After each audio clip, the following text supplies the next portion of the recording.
নয়নাৰী চয়ন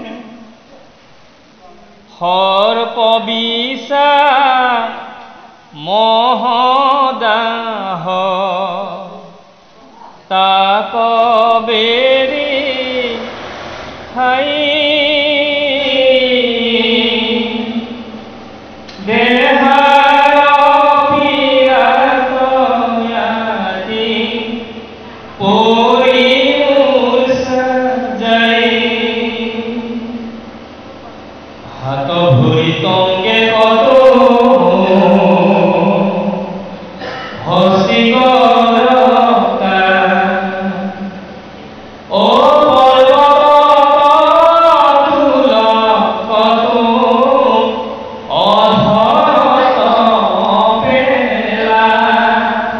তৃতীয় স্কন্ধত বিষয়ীৰ অধোগতি কিদৰে বিষয়ীৰ অধোগতি হয় গোটেই ব্যৱস্থাটোৰ বিষয়ে কপিল ভগৱানে মাতৃ দেৱহূতিক কৈছে যে হে মাতৃ কিদৰেনো বিষয়ীসকলৰ কষ্ট হয় এটা বিষয়ী মানে আমি প্ৰথমতে বুজি ল'ব লাগিব বিষয়ী মানেনো কি বিষয়ী মানে এই জীৱনৰ তিনি অহংকাৰৰ পৰা উৎপত্তি হোৱা যি দুখ কষ্ট আৰু যন্ত্ৰণা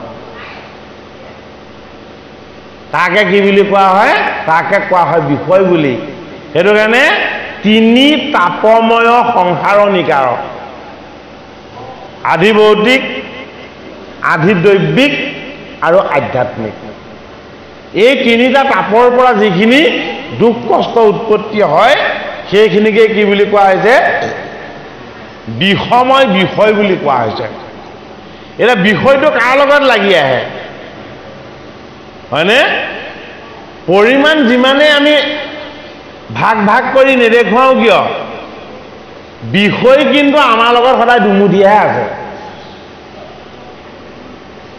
আমাৰ লগত বিষয় কেইমুঠি বিষয় সদায় দুমুঠি এই বাওঁ হাতটো আমি মুঠি মাৰি জন্ম হওঁ নে নহয় আৰু এই সোঁ হাতটো মুঠি মাৰি জন্ম হওঁ নে নহয় সেইটো কাৰণে জন্ম হওঁতে ঈশ্বৰে আমাক দুমুঠি বিষয় দি পঠিয়ায় এয়া ঈশ্বৰে দি পঠিয়াইছে সেইটো কাৰণে এতিয়া কপিল ঈশ্বৰে মাতৃক জনাবলগীয়া হৈছে বোলে কি মই বেয়া বস্তু এটা দি পঠিয়াইছিলোঁ এই বেয়া বস্তুটোৱে তোমাৰ লোকক যাতে স্পৰ্শ কৰিব নোৱাৰে এইটো কাৰণে মই ঈশ্বৰ ৰূপে অৱতাৰ লৈ এতিয়া এই বেয়াখিনিক কেনেকৈ আঁতৰ কৰিব পাৰিবা মই তোমালোকক এতিয়া তাৰ জ্ঞান দিবলৈ অৱতাৰ লৈছোঁ সেইটো কাৰণে বিষয়ৰ মূল দুটা কি এটা হ'ল মায়া অন্যটো হ'ল মোহ এই মায়া আৰু মোহ দুইটা লগ লাগি কি হৈছে বিষয় নামৰ এই যিখন সমুদ্ৰ এই সমুদ্ৰখন ৰচনা হৈছে মায়াৰ পৰা কি উৎপত্তি হয় মায়াৰ পৰা উৎপত্তি হয় ভয় মায়াৰ পৰা উৎপত্তি হয় কি মায়াৰ পৰা উৎপত্তি হ'ল মই এটা হ'ল ভয় এটা হ'ল মই আৰু মায়াৰ পৰা উৎপত্তি হয় কি মায়াৰ পৰা উৎপত্তি হয় অস্থিৰতা এয়া মায়াৰ শক্তি সেইটো কাৰণে আমাক প্ৰথম বাম হাতটোত কি দি পঠিয়াইছে বাম হাতটোত দি পঠিয়াইছে জন্মসূত্ৰে এমুঠি মায়া আৰু সোঁ হাতটোত কি দি পঠিয়াইছে এই যে ভয় এই যে মই আৰু মোতকে কোনো হ'ব নোৱাৰে এয়া হ'ল মায়া মায়া শব্দৰ অৰ্থ কি যিটো আছে কিন্তু অস্তিত্বত নাই যিটো আছে কিন্তু অস্তিত্বত নাই সেইটোকে কি বুলি কোৱা হৈছে সেইটোকে কোৱা হৈছে মায়া বুলি আছে কিন্তু অস্তিত্বত নাই অস্তিত্বত মানে আত্মাত নাই আত্মাৰ পৰা সি সদায় আঁতৰত সেইটো কাৰণে মোৰ লগত আঁতৰত থকা বস্তুটো কি মইতো ইয়াত মই বুলি কিবা আছে জানো আমাৰ লগত মই বুলি কিবা আছে জানো একো নাই মই বুলি তাত হয়নে আত্মাৰূপী ঈশ্বৰ আছে কাৰণে আমি চলি আছো এই আত্মাৰূপী ঈশ্বৰে যেতিয়া এই সজাটো এৰি দিব তেতিয়া ইয়াত মই বুলি ক'বলৈ কিবা থাকিব জানো হয়নে বাৰু গতিকে আমাৰ লগত থকা বিষয় নামৰ বস্তুটোৰ বিষয়ে আমি বুজিব লাগিব তেতিয়াহে বিষয়ৰ বন্ধনৰ পৰা আমি মুক্ত হ'ব পাৰিম গতিকে আমাৰ লগত বিষয় দুটা ভাগত ভাগ হৈ আছে এটা ভাগত আছে মায়া অন্যটো ভাগত আছে মোহ এটা মোহটো ক'ৰ পৰা উৎপত্তি হয় এইটো মোৰ দেহ এইটো মোৰ ঘৰ এয়া মোৰ পৰিবাৰ মানে এয়া মোৰ পৰিবাৰ পৰিজন এয়া হ'ল মোহ গতিকে মায়াৰ লগত যেতিয়া মোহ লগ হ'ল হয়নে মায়া আৰু মোহ নাথাকোতে কি আছিলে আমাৰ দৃষ্টি দুটা খুলি থোৱা আছিলে কিহৰ কাৰণে খুলি থোৱা আছিলে যে হে হৰি তোমাকে চাই আছো তোমাক মায়া আৰু মোহে কোনোদিন স্পৰ্শ নকৰে সেইটো কাৰণে মই তোমাৰ লগতে এক হৈ আছো কেতিয়া আছিলে তেনেকে মাতৃৰ গৰ্ভত থাকোতে আছিলে হৰিক চাই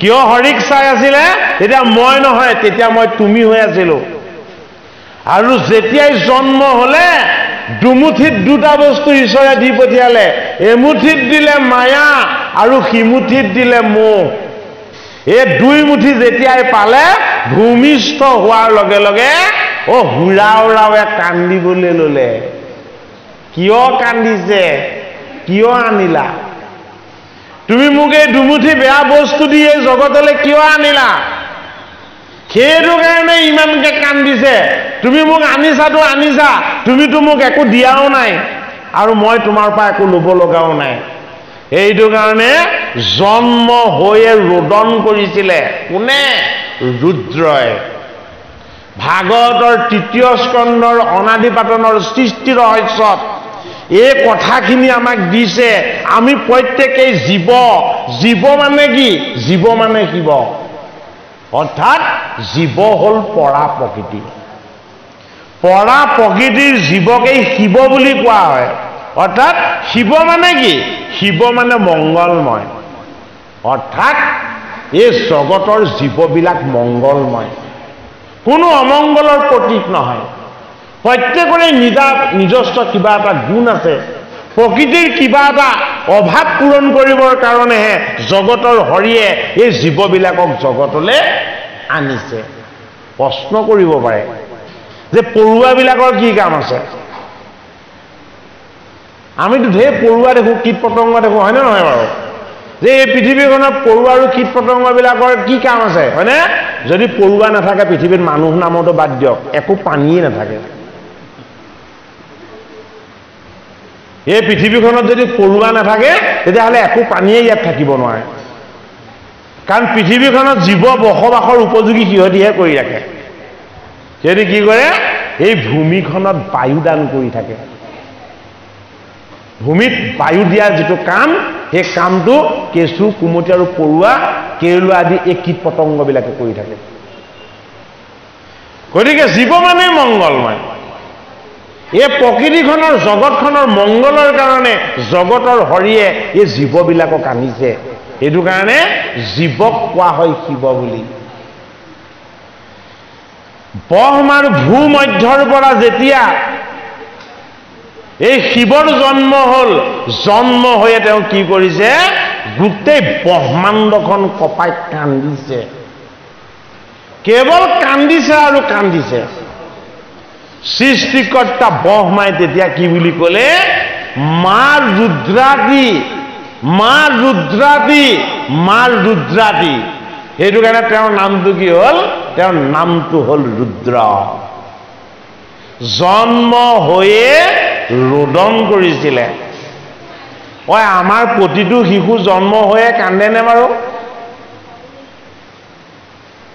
কেহে মাত দিলে বুলি আগতে শুনিলে কাৰণ আজিকালিহে হস্পিটেলত সন্তান হয় আগতেতো ঘৰতেই হয় কাৰোবাৰ কেঁচুৱাই ৰাতি কান্দিলে কয় যে কাৰোবাৰ সন্তান জন্ম হৈছে কয় নে নকয় তেনেকে হয়নে বাৰু গতিকে সন্তান ভূমিষ্ঠ হোৱা বা জন্ম হোৱাৰ চিন যে সি জন্ম হৈয়ে কান্দে হয়নে বাৰু এই কান্দনত কি হয় তাৰ হৃদপিণ্ড শক্তিশালী হয় আৰু লগতে তাৰ শ্বাস প্ৰশ্বাস স্বাভাৱিক হয় এইটো কাৰণে জন্ম হৈয়ে কান্দিছিলে ৰুদ্ৰই সৃষ্টিকৰ্তা ব্ৰহ্মাই ক'লে মা ৰুদ্ৰাতি নেকান্দিবা তেওঁ মনে মনে থাকিলে সুধিছে তুমি জন্ম হৈ কিয় কান্দিছা তুমি মোক জন্মহে দিলা তুমি মোক নামটো নিদিলা আমি জন্ম হওঁতে নাম লৈ আহোঁ জানো তত্ত্বটো চাওকচোন আমি কোনোবাই জন্ম হওঁতে নাম লৈ আহিছোঁ জানো নাই অহা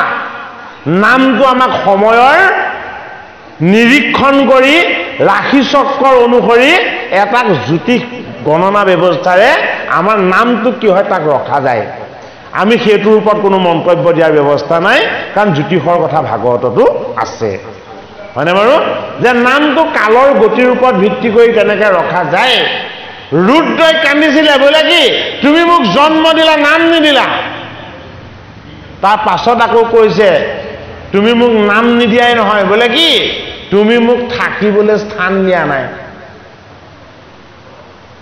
আমাক জানো জন্ম হোৱাৰ পাছত থাকিবলৈ স্থান দিছে নাই দিয়া মাতৃৰ কোলাখন আমাৰ স্থান নহয় আমি যিখন গৃহত ডাঙৰ দীঘল হৈছো সেইখন আমাৰ স্থান নহয় আমি ক'ৰ পৰা আহিছিলো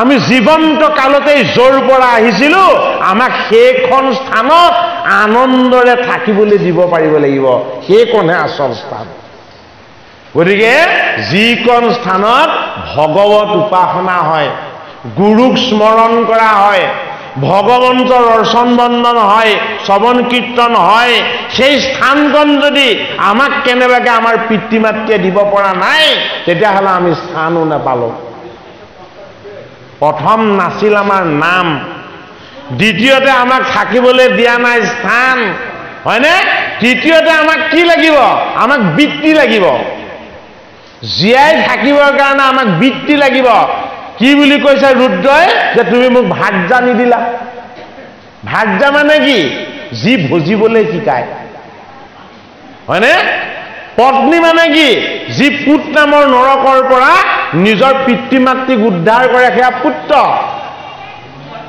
হয়নে পত্নী মানে কি যে পত্নী মানে যি পতিত সকলক সেৱা সৎকাৰ কৰিবলৈ শিকায়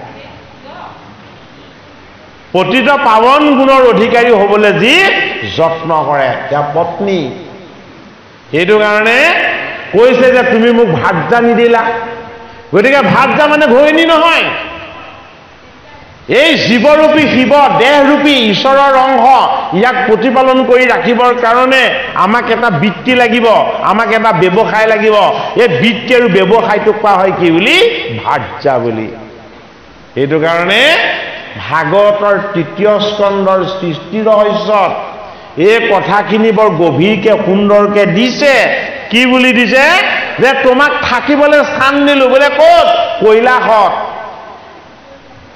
তোমাক বোলে কৰিবলৈ কাম দিলো বোলে কি তুমি কেৱল উপাসনা কৰা জগতৰ হৰিক ধ্যান কৰা হয়নে তোমাক কি কৰিলো তোমাক ভাৰ্যা দিলো তোমাৰ ভাৰ্যাৰ নাম হ'ব ভৱানী তোমাৰ ভাৰ্যাৰ নাম হ'ব মহামায়া তোমাৰ ভাৰ্যাৰ নাম হ'ব পাৰ্বতী তোমাৰ ভাৰ্যাৰ নাম হ'ব দক্ষ কন্যা সেইটো কাৰণে তেওঁক কেইগৰাকী ভাৰ্যা দিছে 6 গৰাকী ভাৰ্যা দিছে শিৱ এয়া হ'ল তত্ত্ব আমাৰ লগত জীৱনৰ যিটো বৃত্তি এই বৃত্তিটোক কোৱা হয় ভৱানী বুলি কিয় ভৱানী ভৱ অগ্নিত পৰি আমি বৃত্তিটো ল'ব লগা হয় যি ভৱ অগ্নিত পৰি এই অগ্নিৰ পৰা আমি পৰিত্ৰাণ পাবৰ কাৰণে আমি এটা বৃত্তি ল'ব লগা হয় সেই বৃত্তিটোৰ নাম হ'ল ভৱানী আৰু এটা নাম কি মহামায়া জীৱনৰ ভোগ বিলাস আৰু আনন্দ এই জীৱনটোক বৰ্তাই ৰাখিবৰ কাৰণে আমি সদায় কৰ্ম কৰিব লগা হয় সেইটো কাৰণে সেই কৰ্মময় বৃত্তিৰূপী ভাৰ্যাগৰাকীৰ নাম কি মহামায়া স্থিৰ নহয় ই সদায় চঞ্চল সেইটো কাৰণে এই জগতৰ জীৱৰ সেৱাৰ সুযোগটো আমি পাইছো কিহৰ কাৰণে আমাৰ এই দেহটো কাইটো পোৱাৰ কাৰণে এই কাইটোৱে আমাক সেৱা শুশ্ৰূষা কৰাৰ সুযোগ দিছে সেইটো কাৰণে এই কাইটো ক'ত প্ৰতিষ্ঠা হৈ আছে কঠিন হাড়ত প্ৰতিষ্ঠা হৈ আছে সেইটো কাৰণে এই কাইটোৰ নাম কি পাৰ্বতী পৰ্বতময় হাড়ত গঠিত হয়নে এই দেহটো কি এই দেহটো ৰজগুণযুক্ত এই দেহৰ ক্ষয় আছে আৰু বিকাশ আছে এইটো কাৰণে এই দেহটোৰ এটা নাম কি দক্ষ কন্যা ইয়াৰ বয়সত সময়ত সুযোগত দক্ষতা বাঢ়ি যায় আৰু কালৰ প্ৰভাৱত ইয়াৰ কি হয় ইয়াৰ দক্ষতা কমি যায় এইটো কাৰণে এই দেহৰ নাম হ'ল দক্ষ কন্যা তত্ত্ব এই জীৱন সত্য নে মিছা ঈশ্বৰ সত্য নে মিছা আমি সত্য নে মিছা এই সমস্তখিনি পৰীক্ষা নিৰীক্ষা কৰি ভাগৱতৰ ৩য় স্কন্ধত কপিল ভগৱানে মাতৃ দেৱাহুতিক কৈছে হে মাতৃ তুমি ঈশ্বৰক চিন্তা কৰিবৰ কাৰণে মোক সেৱা কৰিবৰ কাৰণে এই জগতক ঈশ্বৰময় দৰ্শন কৰিবৰ কাৰণে তুমি যিটো দেহ পাই আছা এই দেহতেই ৩জন যমদূত বহুৱাই দিছে কোনে কৈছে কপিল ভগৱানে কৈছে এই মৃত্যুৰ সময়ত এই জীৱটোক কলৈ লৈ যোৱা হ'ব যমদূতে ধৰি যমৰ নগৰলৈ লৈ যাব যমৰ নগৰত কি কৰিব তুমি যিখিনি কৰ্ম কৰিছিলা প্ৰতিটো কৰ্মৰে যম ৰজাই হিচাপ নিকাচ কৰিব যদি তুমি পুণ্যময় কৰ্ম কৰিছিলা তেতিয়াহ'লে তোমাক আৰু তাত শাস্তি নিদিয়ে তোমাক ঊৰ্ধ্বগামী কৰি পঠাই দিব যদি তুমি কেনেবাকৈ অকাৰ্য কৰিছিলা পাপ কৰিছিলা নকৰিব লগা কৰ্ম কৰিছিলা প্ৰথমতে তোমাৰ এই জীৱটোক তপত তেলত ভাজিব তাৰপাছত কি কৰিব এই জীৱটোক হাতীৰে গছকাব এই জীৱটোক কি কৰিব এই জীৱটোক সৰ্পৰ দংশন দিয়াব তুমি কৰা প্ৰতিটো পাপ কৰ্মৰ কাৰণে তোমাৰ জীৱটোৱে যিমান কষ্ট পাব লাগে গোটেইখিনি কষ্ট ভোগ কৰাৰ পাছত যম ৰজাই এই জীৱটোক আকৌ এৰি দিব বোলে কি ই কৰ্ম সংস্কাৰ অনুসৰি আকৌ এটা নতুন জীৱন ল'ব মাতৃ দেৱাহুতি কোৱাৰ চলেৰে কপিল স্বৰূপ ভগৱানে ভাগৱতৰ ৩য় স্কন্ধত আমাক সাংখ্য যুগৰ কথা ঈশ্বৰ তত্ত্বৰ কথা কালৰ প্ৰভাৱ আৰু তামসীৰ গতি মানে যিসকলৰ জীৱনটো তমগুণৰ ফালে গতিশীল হৈ গৈছে এতিয়া তমগুণটোনো কি সত্যগুণটোনো কি ৰজগুণটোনো কি এই ৩টা গুণৰ ওপৰত ভিত্তি কৰি ইয়াৰ আগৰ পাঁচভাগত কপিল ভগৱানে মাতৃক কি কৰি দেখুৱাইছে ভক্তিক ৩টা বিশেষ ভাগত ভাগ কৰি দেখুৱাইছে যে হে মাতৃ ভগৱন্ত প্ৰভুক ভজিবৰ কাৰণে যদিও নৱবিধা ভকতি আছে প্ৰত্যেকবিধ ভকতিকে আকৌ ৯টা ভাগত ভাগ কৰিছে এইটো কাৰণে মুঠ ভক্তিৰ পৰিমাণ হ'ল ৮১ বিধ কিন্তু এই ভক্তিক ৩ প্ৰকাৰে ভাগ কৰা হৈছে কেনেকে এবিধ ভক্তিৰ নাম হ'ল কি তামস ভক্তি তেতিয়া মাতৃয়ে সুধিছে যে তামস ভক্তিনো কি বোলে যি ভকতে ভগৱানক অতি শ্ৰদ্ধাৰে ভক্তি আৰু মান্যতা কৰি তেওঁ কোনোবাই কিবা অনিষ্ট কৰাৰ কাৰণে তেওঁ কোনোবাই কিবা ক্ষতি কৰাৰ কাৰণে সেইজনৰ বেয়া হ'বৰ কাৰণে ভগৱানক প্ৰাৰ্থনা কৰে ভালৰ কাৰণে প্ৰাৰ্থনা নকৰে ভগৱানক কিয় বুজিছে যে মোৰ ই শত্ৰু ইয়াৰ অনিষ্ট হওক গতিকে মোৰ শত্ৰুজনৰ মোৰ প্ৰতি বেয়া ভাৱ থকাজনৰ অনিষ্ট হওক বুলি যি ভক্তি কৰে হে মাতৃ সেয়া তামস ভক্তি তাৰ পাছত কৈছে তোমাক এতিয়া মই ৰাজসিক ভক্তিৰ বিষয়ে কওঁ শুনা যিসকলে মোৰ স্বাস্থ্যটো সুন্দৰ হওক মোৰ ঘৰখন ধনীমানী হওক মোৰ যশ খ্যাতি এইবিলাক বাঢ়ি যাওক এই বুলি যিসকলে মোক ভক্তি কৰে সেই ভক্তিটোক কোৱা হয় ৰাজসিক ভক্তি এতিয়া মাতৃ দেৱাহুতিয়ে কৈছে এই দুটা মোক নালাগে কি নালাগে এই জগতত মই কাৰো অমংগল বিচাৰি মই হৰি উপাসনা নকৰোঁ মোৰ ৯গৰাকী কন্যাক বিবাহ দিয়া হৈ গ'ল মোৰ স্বামীও বানবন্ধলৈ গ'ল এতিয়া আৰু মই ভোগ বিলাস আনন্দ এইবিলাক বিচাৰি মই ভগৱানক ভক্তি কৰাৰ প্ৰয়োজন নাই গতিকে হে মোৰ ভগৱান কপিল তুমি মোক সাত্বিক ভক্তিৰ বিষয়ে এতিয়া কোৱা। তেতিয়া কপিলে মাতৃ দেৱাহুতিক কি বুলি ক'লে? কায় বাক্য মন সকলো হৰিক অৰ্পণ কৰি, হে হৰি, এই জীৱনত মোৰ দ্বাৰা যি পাপ হৈছে এই পাপবিলাকৰ পৰা তুমি মোক পৰিত্ৰাণ কৰি দিবা। হে হৰি, এই জগতখন তুমিয়েই, এই জগতৰ প্ৰতিটো বস্তুৰ মাজত যাতে মই তোমাক বিৰাজমান হৈ থকা দেখা পাওঁ। মোৰ মনত যাতে কেৱল তোমাৰ চৰণৰ প্ৰতি একান্ত প্ৰেম আৰু ভক্তি থাকে। তুমি আৰু মই যাতে কেতিয়াও বিচ্ছিন্ন হৈ থাকিব লগা নহয়, মই যাতে সদায় তোমাৰ চৰণ কমলত ঠাই পাওঁ। হে মাতৃ, এই বুলি যিজনে মোক উপাসনা কৰে সেয়া হ'ল সাত্বিক ভক্তি। গতিকে ভাগৱত শাস্ত্ৰই ভাগৱতৰ ৩য় স্কন্ধৰ কপিল দেৱাহুতিৰ উপাখ্যানে আমাৰ জীৱনটোক সাত্বিক ভক্তি কৰিবৰ কাৰণেহে আমাক উপদেশ দিছে। সেইটো কাৰণে চাৰিআলিত চুৰি কাৰ্যও হৈ আছে কেইবাদিন, পাইছোঁ বাতৰিবিলাকত, নহয়নে বাৰু? মধুপুৰত হৈছে, ক'ৰবাত ক'ৰবাত হৈছে, হয়নে বাৰু? বাঢ়িছে, হয়নে নহয় বাৰু? চুৰি কাৰ্যৰ পৰিমাণটো বাঢ়িছে, হয়নে? কিন্তু এটা কথা মন কৰকচোন বাৰু, চুৰি কাৰ্য আগতেও নোহোৱাকৈ আছিলে জানো? হা, ভালকৈ আপোনালোকে চিন্তা কৰিবচোন। চুৰি কাৰ্য আগতেও হৈছিলে, হয়নে? হয়, আজিকালি চুৰি কাৰ্যবিলাকক বাতৰি বনোৱা হয়, আজিকালি বেয়া কৰ্মবিলাকক নিউজ বনাই দিয়া হয়। সেইটো কাৰণে পৰিমাণ কম হ'লেও দেখাত বেছি যেন লাগে, হয়নে? এইখন পৃথিৱীত সত্যগুণী, দেৱগুণী, ৰজগুণী সকলো প্ৰকাৰৰ লোক থাকিব। অকল ভাল মানুহ বসবাস কৰিব লাগে জগতৰ হৰিয়ে এই জগতখন ৰচনা কৰা নাই। ভাল বেয়া সকলো একেলগে থাকিব, হয়নে বাৰু? কিন্তু আমাৰ কৰ্ম কি? আমি কেতিয়াও কাৰো অনিষ্ট কৰিব নালাগে, আমাৰ দ্বাৰা কাৰো কেতিয়াও অমংগল হ'ব নালাগে। আমি সদায় সাৱধান থাকিব লাগে এই জগত সভাৰ যাতে আমি কেতিয়াও অকল্যাণ সাধন নকৰোঁ।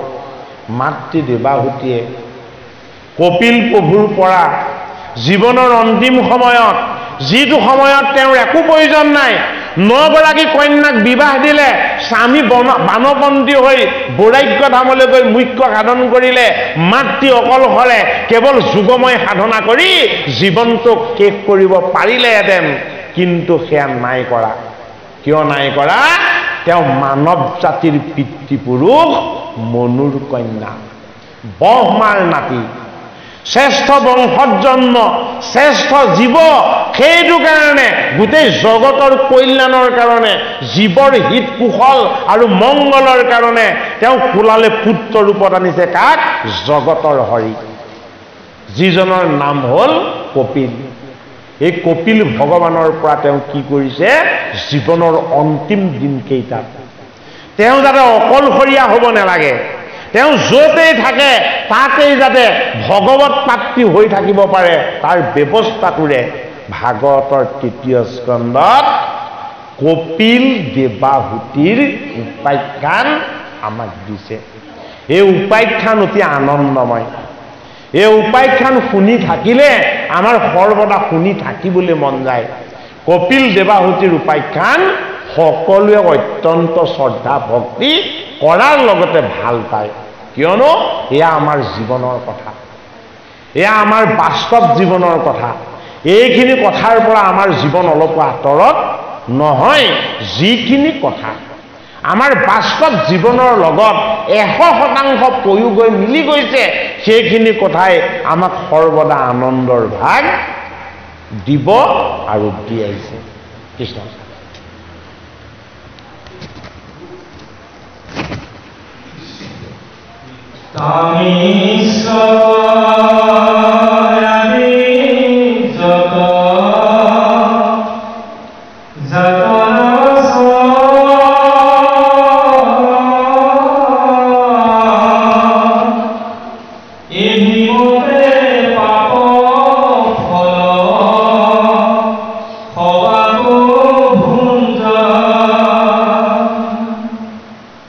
Sri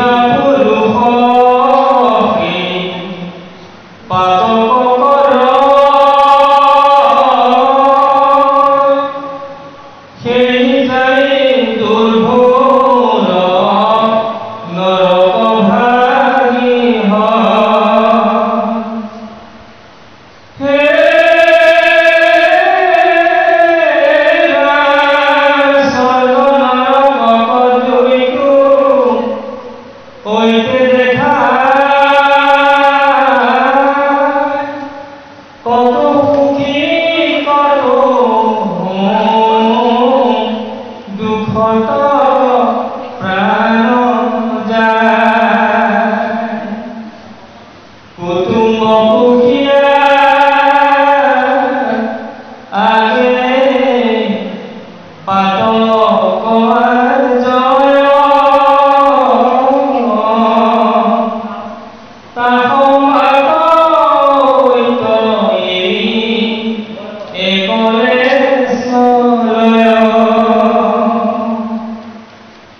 পথৰ সম্বল মাত্ৰ পাপ ভাঙিলৈ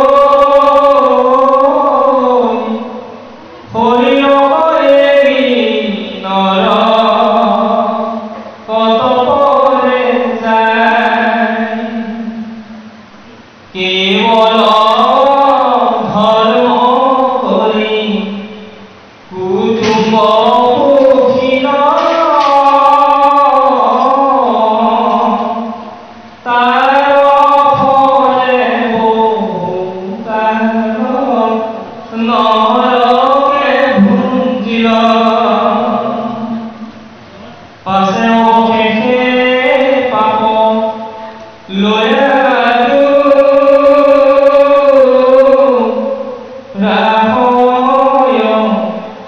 পৃথিৱীতলে আহি পশু পক্ষী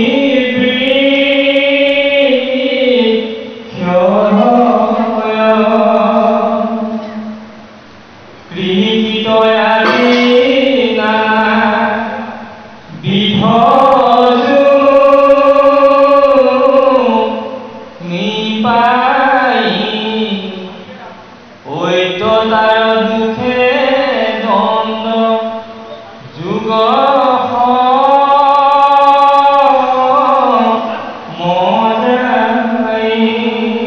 হে অনুক্ৰমে ভোগ ভুঞ্জি পাপ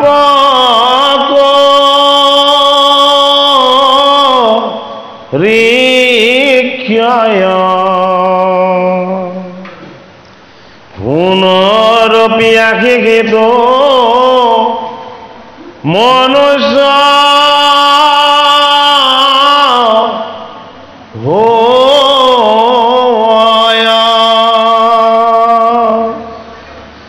এ শুনিলা হানৰ নাৰী জীৱৰ নিকাৰ এ আমি হব এহি দুখে এ ফুৰু বাৰম্বাৰ অ আবেদাক তৰিবাক এ কৰি উপায় এ সাধু সংগে ৰাম ৰাম এ গায়ক সদায়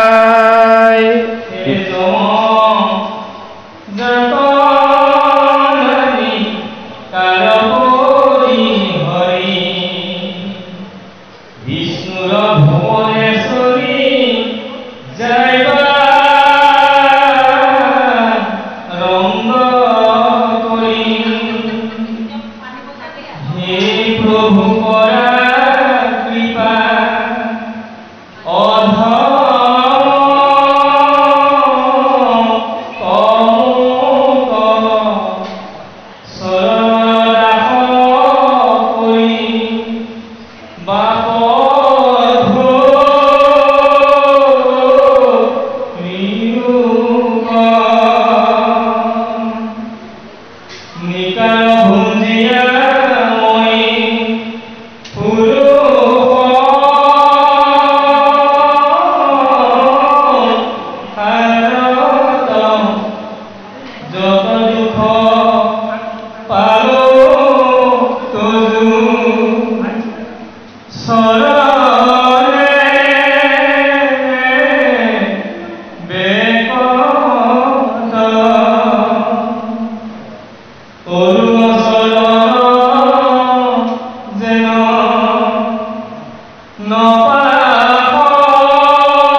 জীৱৰ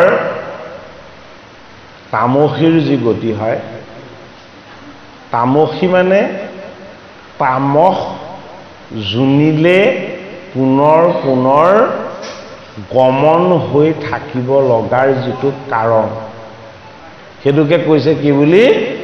জীৱৰ তামস গতি। এতিয়া তামসটো কি বস্তু? জগতৰ শৰীৰ যেতিয়া বিনোদ কৰিবলৈ মন গৈছিল, বিনোদ মানে আনন্দ,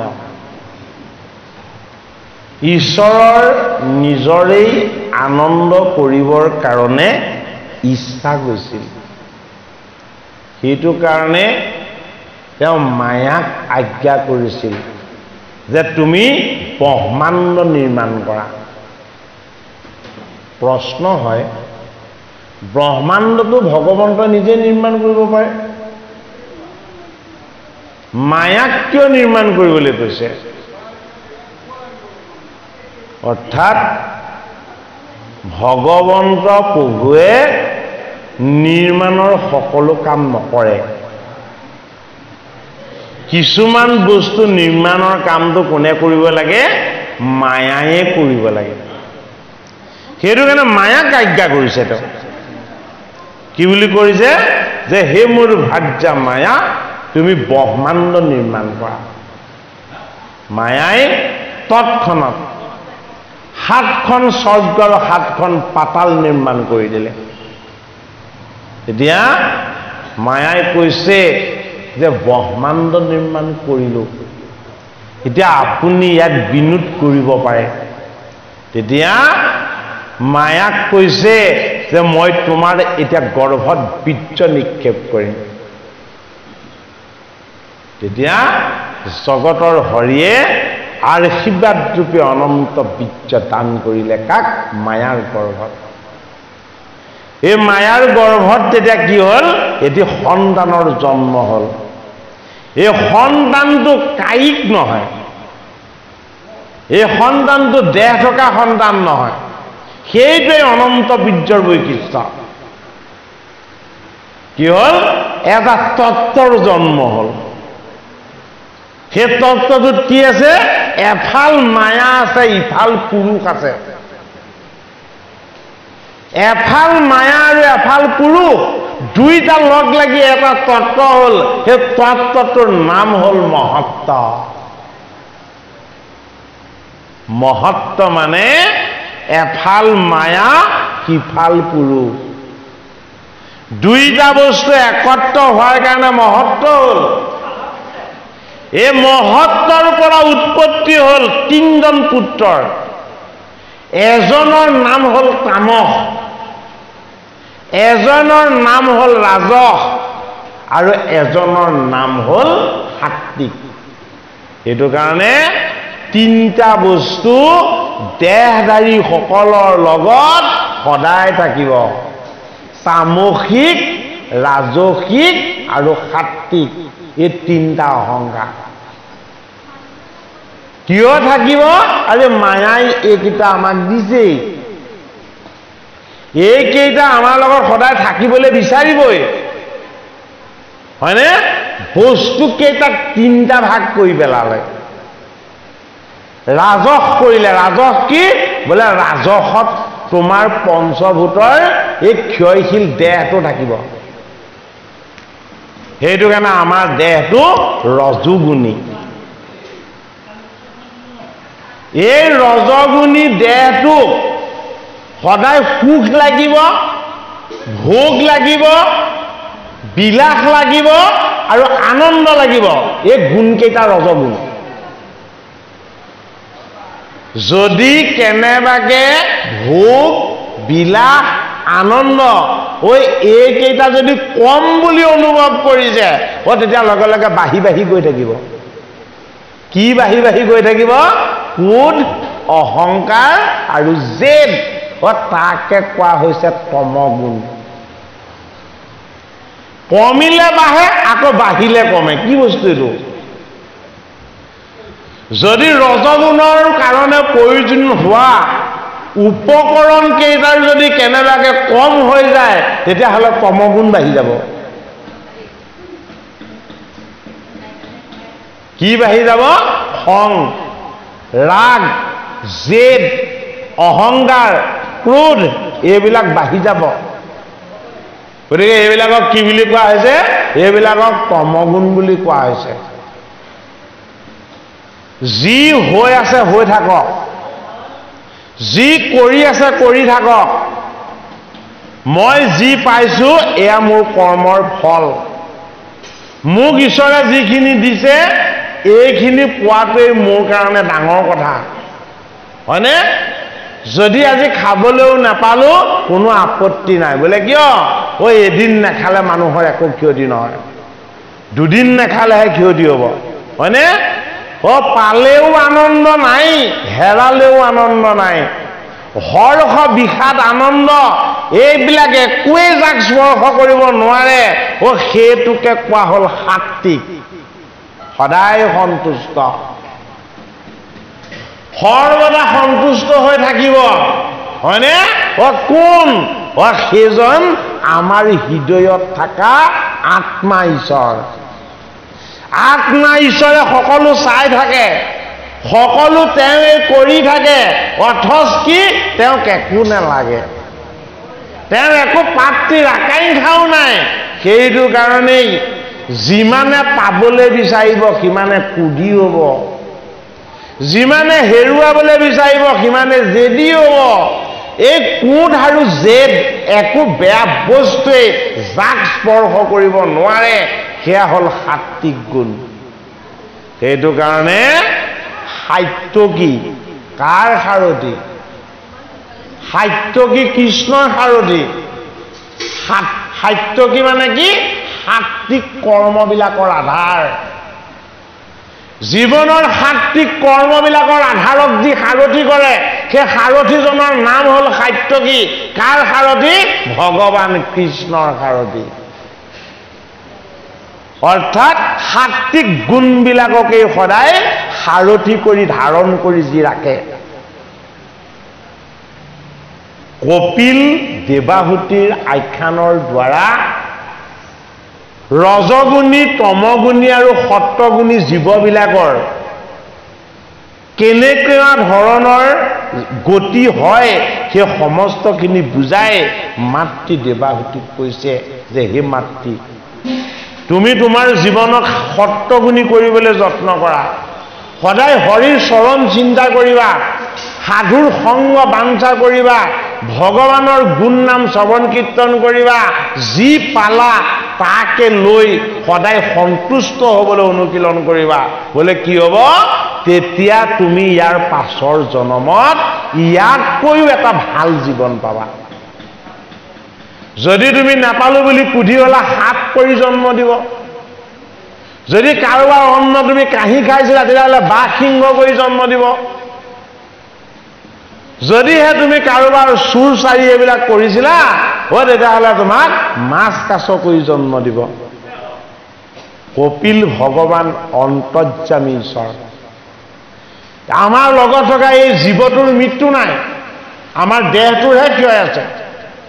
আমাক প্ৰতিপালন কৰা আত্মাৰ ক্ষয় বৃদ্ধি একো নাই, অমৰ।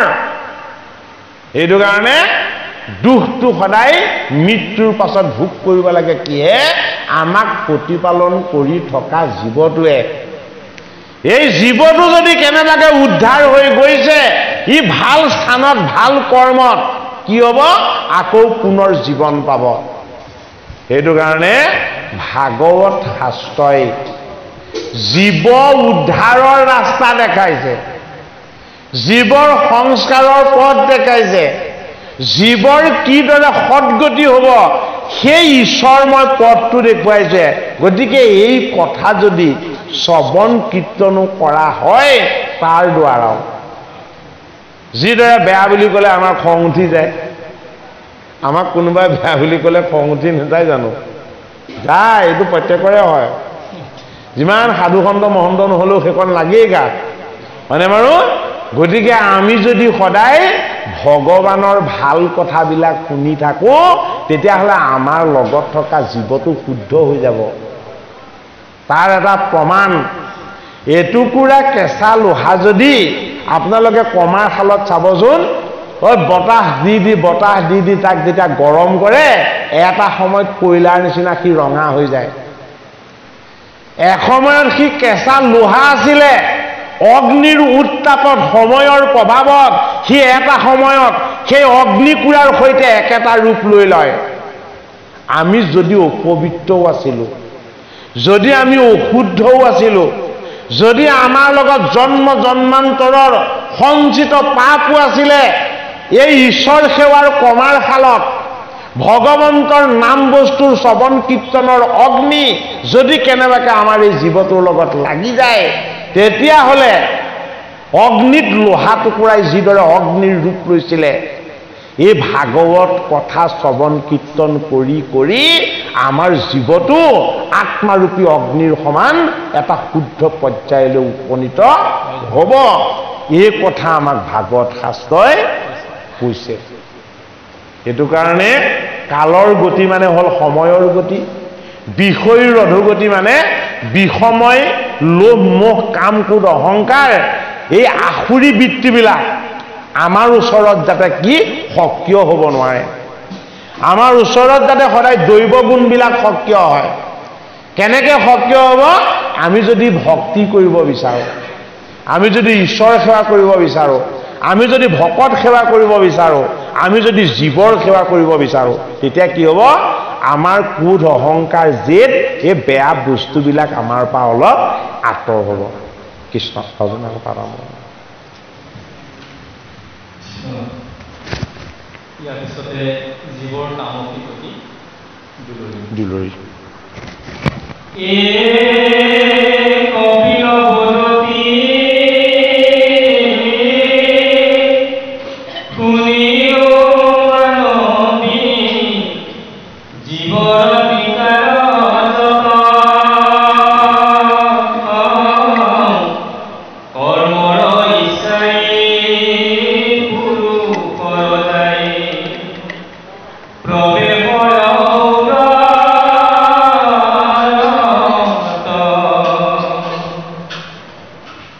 নাৰীয় সিংহৰ সময় বেলাত ৰেত সহিতে যায় চিৰ শুনিতে লগ হুয়া উদৰ তলৰে ঠাই হে কৰাত্ৰ ভলে দুই লগ হয় এ বৰতলা পাঁচ ৰাত্ৰত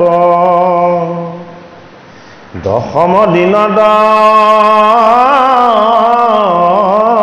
কঠিন হয় এ বদৰি ফল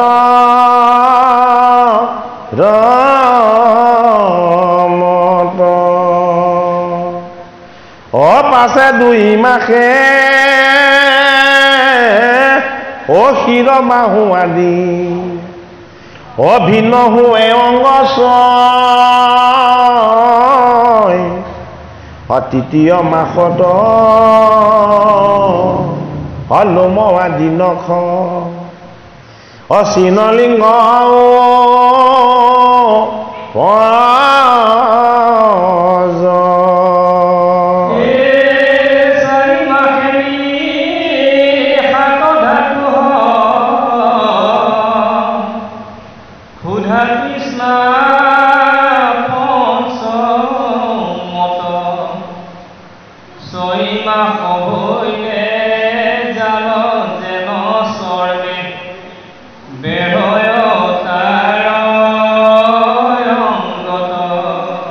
মাটিৰ দক্ষিণ উদৰত ভ্ৰমে এইখনে যোগ মজায় যেন মতে তৈতে বালক বাহয় এ তাৰ কথা নাই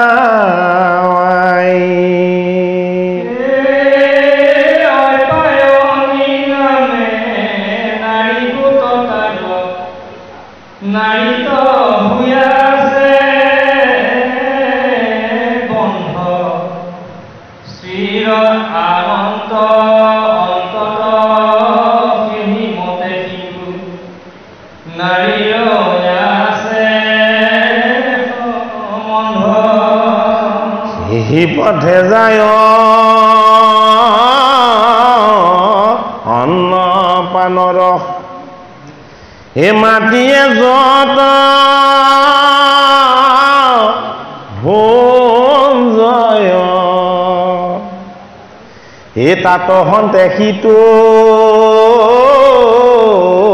সৱালৰ দেহ অপতিখনে বা হি যায়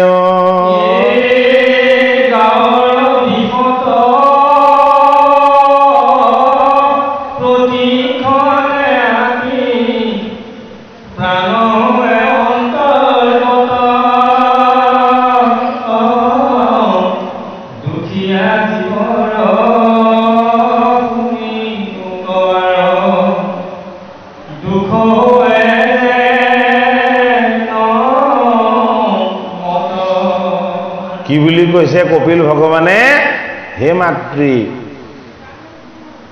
এই তোমাৰ জীৱটোতকে দুখীয়া বস্তু এই জগতত দ্বিতীয় একো নাই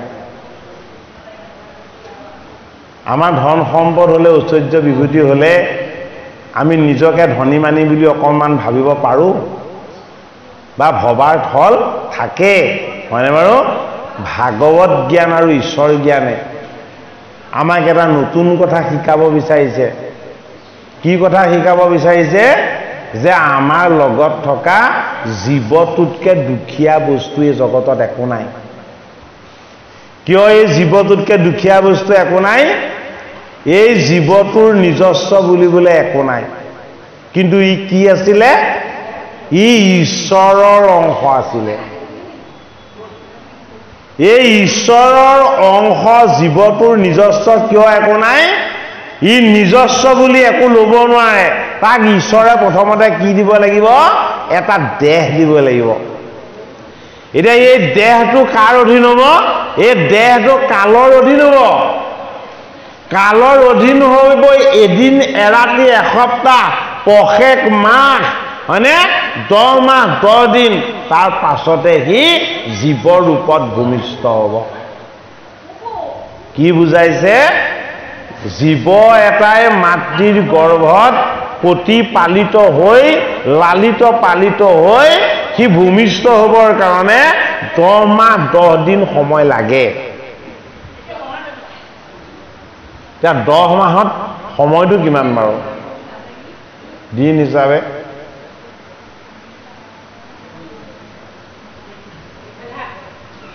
312 দিন মান হয়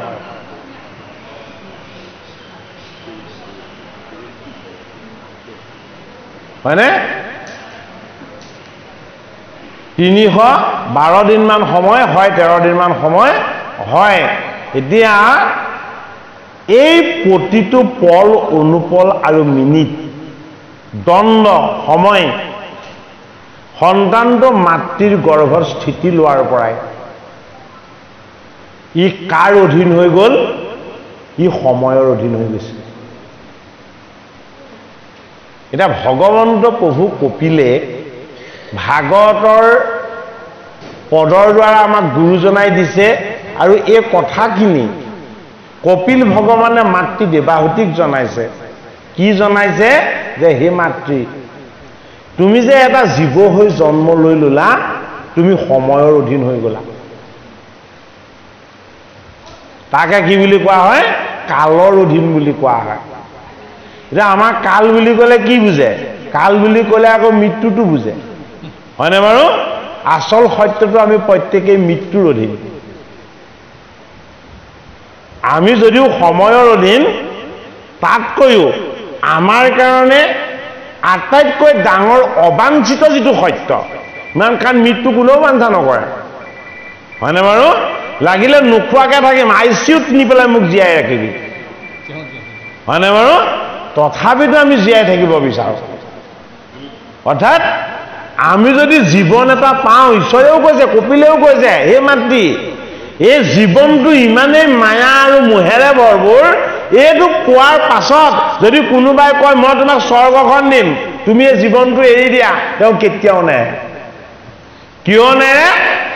এমুঠিত মোহ, সিমুঠিত মায়া, এই দুমুঠি আহোঁতে লগত ঈশ্বৰে দি পঠিয়াইছে। এইটো কাৰণে এই জীৱনটো পোৱাৰ পাছত কোনেও কেতিয়াও এৰিব নোৱাৰে আৰু এৰিব নিবিচাৰে। এই জীৱনটোক এৰিবলৈ, জীৱনৰ মোহৰ পৰা মুক্ত হ'বলৈ কি লাগিব? ব্ৰহ্মজ্ঞান লাগিব। ভাগৱত কাক কৈ আছে? এই ভাগৱত শাস্ত্ৰভাগ প্ৰাৰম্ভ হৈছে ভাগৱত সুত সৌনক সংবাদে, প্ৰথম স্কন্ধ। সুত সৌনক সংবাদ ক'ত চলিছে? নৈমিষা ক্ষেত্ৰত। নৈমিষ অৰণ্যত 28 সহস্ৰ ঋষিক শুকৰ শিষ্য সুতে এই ভাগৱত কৈছে। এতিয়া সুতে ভাগৱত কাৰ পৰা পালে?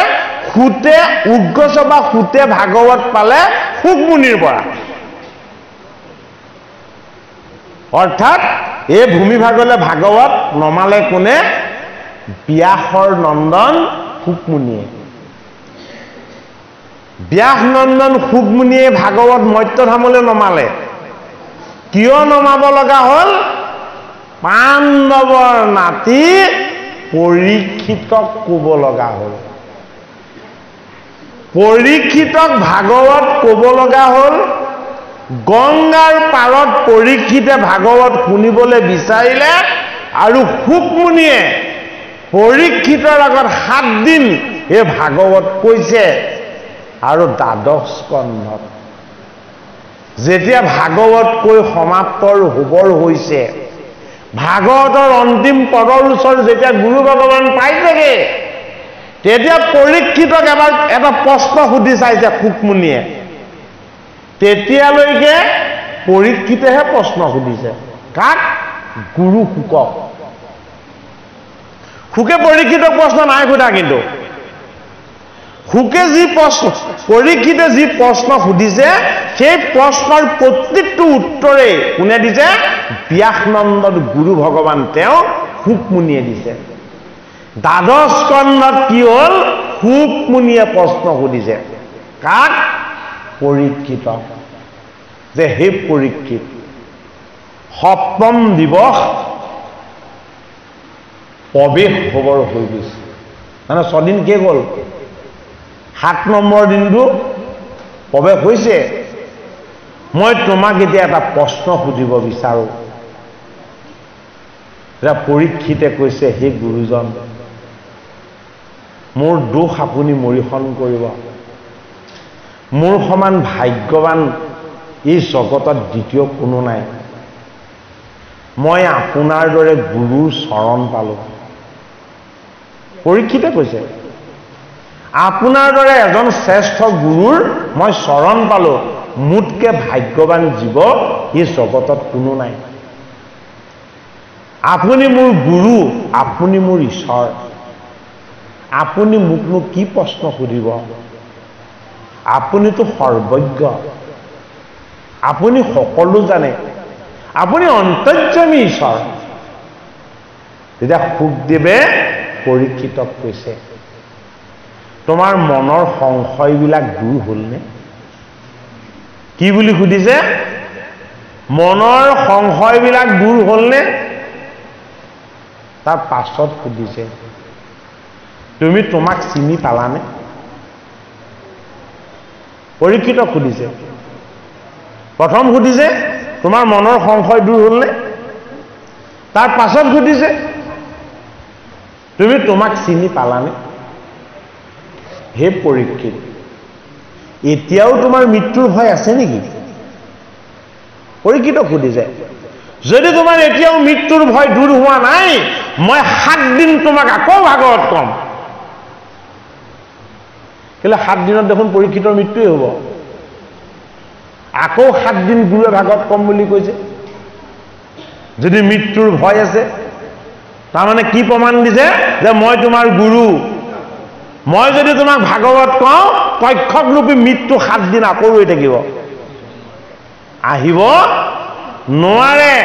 কাল মায়া দিৰো অধিকাৰী, খুব ভগৱন্ত কৃষ্ণৰে ৰূপ। গুৰুজন আৰু কৃষ্ণ এজনী, দুজন নহয়। গুৰুজনো আত্মাৰূপ, ভগৱান কৃষ্ণও আত্মাৰূপ। আমাৰ মাত্ৰ পৰীক্ষিত ৰূপী জীৱৰ সেই পৰিচয়টোৱে যাতে আমাৰ লাভ হয়, যে আমি যদি গুৰুৰ চৰণ পাইছো, ভকতৰ সংগ পাইছো, ভাগৱত শাস্ত্ৰ পাইছো, আমি মৃত্যুলে আৰু ভয় কৰাৰ কোনো প্ৰয়োজন নাই। মৃত্যু আমাৰ লগত লাগি আছে। আৱশ্যকভাৱে মৃত্যুক আমি এদিন মাতিব লাগিব। এই জড় জীৱনৰ দেহৰ বন্ধনৰ পৰা ইয়াত বাস কৰি বন্দী হৈ থকা এই আমাৰ শুদ্ধ জীৱটোক যাতে বন্ধনমুক্ত কৰি দিব পাৰে। সেইটো কাৰণে পৰীক্ষিতৰ 12 স্কন্ধত ব্ৰহ্ম জ্ঞান লাভ হ'ল। এতিয়া ব্ৰহ্ম জ্ঞানটোনো কি? যদি আমি ভাগৱত শুনি ব্ৰহ্ম জ্ঞাননো কি আমি সেইটোকে নেজানো, তেতিয়াহ'লে আমাৰ ভাগৱত শুনা নুশুনা একেই হ'ব। ব্ৰহ্ম জ্ঞান মানে নিজক নিজে জনা আৰু বুজি পোৱা। যেতিয়ালৈকে আমি নিজক নিজে বুজি নেপাম আৰু নেজানিম, তেতিয়ালৈকে আমাৰ ব্ৰহ্ম জ্ঞান লাভ হোৱা নাই। এই জগতক সংসাৰক জানিলে ব্ৰহ্ম জ্ঞান লাভ নহয়। আমাক নিজক নিজে চিনি পোৱা আৰু জানিব পৰা এই যিটো জ্ঞান, এই জ্ঞানটোকে কোৱা হয় ব্ৰহ্ম জ্ঞান। পৰীক্ষিতে ক'লে, হে গুৰুজন, আপোনাৰ কৃপাত মোৰ ব্ৰহ্ম জ্ঞান লাভ হৈছে। কি ব্ৰহ্ম জ্ঞান লাভ হৈছে? আপুনি আৰু মই দুজন নহয়। কি বুলি কৈছে গুৰুক? পৰীক্ষিতে গুৰু ভগৱান শুকত কি বুলি কৈছে? আপুনি আৰু মই দুজন নহয়। ব্ৰহ্ম জ্ঞান।